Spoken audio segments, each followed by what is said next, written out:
If you're going to change an area, you do three things. Number one, you focus on it and you get clear and compelling vision for what you want. If your body's not where you want it to be, I tell you there's one simple reason. It's not your focus. No, I focus on it. I focus all the time on how fat I am. No. See, if you focus on crashing into the pole, trying not to, the more you try not to, what you focus on, that's where the energy goes, that's where you go, right? We all know that. But what people tend to do is, I'm saying focusing on what you want, not what you don't want. And not only just focusing on what you want, where you focus and say, well, I'd like to be strong, I'd like to be energetic, I'd like to be fit. It's focusing and making it compelling. If your only reason you're focusing on it is like, well, I need to lose some weight because I feel fat, versus I want the energy to burn because with that I'll have more passion, more aliveness, I'll be able to impact my children. I'll be able to, I'll be able to take the business to another level. I'll be able to have fun when I'm stressed out and tired. I'll have creativity flowing through me. You can't just focus on it. You got to create a clear and compelling future in that area that will pull you towards it so you're not trying to push yourself. If there's an area you're not improving in, think of three pillars, if you would. Pillar one is get focused and clear. What's compelling? Where are you?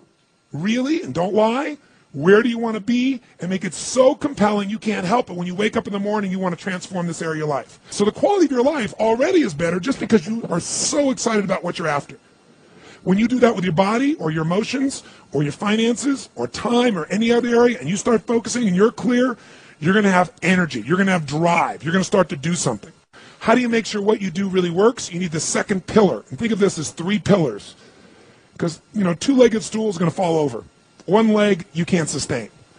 Second pillar, you got to get the best. When I say get the best tools. Get the best map. Get the best mentor. What I'm looking for is, it's wonderful that you're focused and clear and excited, but if you're running east looking for a sunset, you got a problem. I don't care how much you believe, I don't care how much enthusiasm you have, you got the wrong tools. You got the wrong strategy. You got the wrong map. And so it's really critical in life, I believe, to get a map and get a mentor. Because the map very often changes, and the best mentor, somebody who's the best at what they do, they know the shortcuts, don't they? Or they know when the roads change. You don't get stuck hanging out, in the desert when you're trying to get to the ocean, metaphorically. So I've always focused on not just finding somebody good, but who's the best at it, who's got the best tools. Think of that first pillar as a target. You're crystal clear on the target. And now you got the toolbox, man. You got the best tools, not rinky-dink tools, the very best. And the way to get the best, by the way, that I've done it is model someone who's already successful. All the tools I come up with, some I've obviously created, but the foundation came by standing on the shoulders of other giants. I went out and found somebody that's already got the result. Why reinvent the wheel? Success leaves clues. Find the best, figure out what they're doing, do that. Alter it, find your view of it, but start with what already is working rather than starting from scratch and trial and error. But if you've got that focus, the target, and you got the toolbox, and you're still not getting what you want, it's because you got inner conflicts. That's the third pillar. You've got to resolve your inner conflicts. Because as I try to explain to you, 80% of success in anything is your psychology and 20% is the mechanics. So those inner conflicts are when you take 2 steps forward and you pull 3 steps back. Right? When you say, boy, I'm totally committed to this, but you don't follow through. This is my expertise, the why guy part. Why? Why do you keep saying you want this? You have crystal clarity, you have the tools, and you're still not getting it? There's a conflict in you. You want to be totally successful, but you're afraid at some level that if you are totally successful, you will not be loved. You'll be rejected. You want to be in a position where you have total free time and you want to build a billion-dollar enterprise. These are conflicts. You really, truly know you got the tools and talents to make this happen, but a part of you doesn't think you deserve to succeed because of something you did at some point in your life or something you made up. Or you think making money or being successful economically is not spiritual. And you're committed to being spiritual, and yet the other part of you, it's the inner conflicts between fighting parts. So what do we do in this third pillar?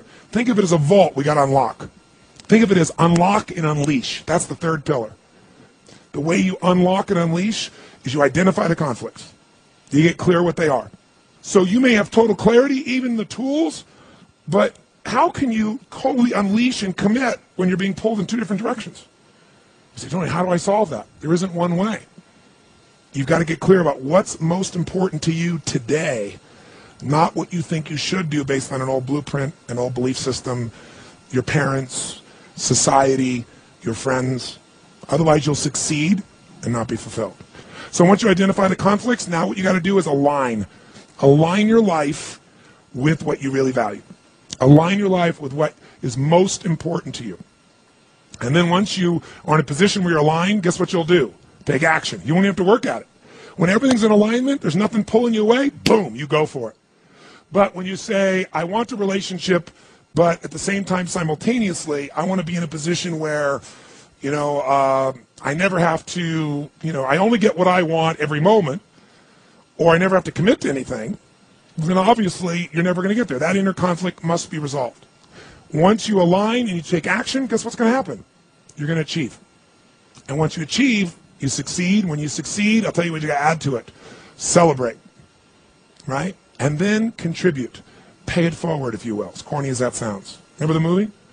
Pay it forward. Don't pay it back. Take what you've got, what you've learned, and bring it to someone else. And if you bring it to someone else, it continues that cycle of fulfillment, of joy, of meaning in your life. Everything works.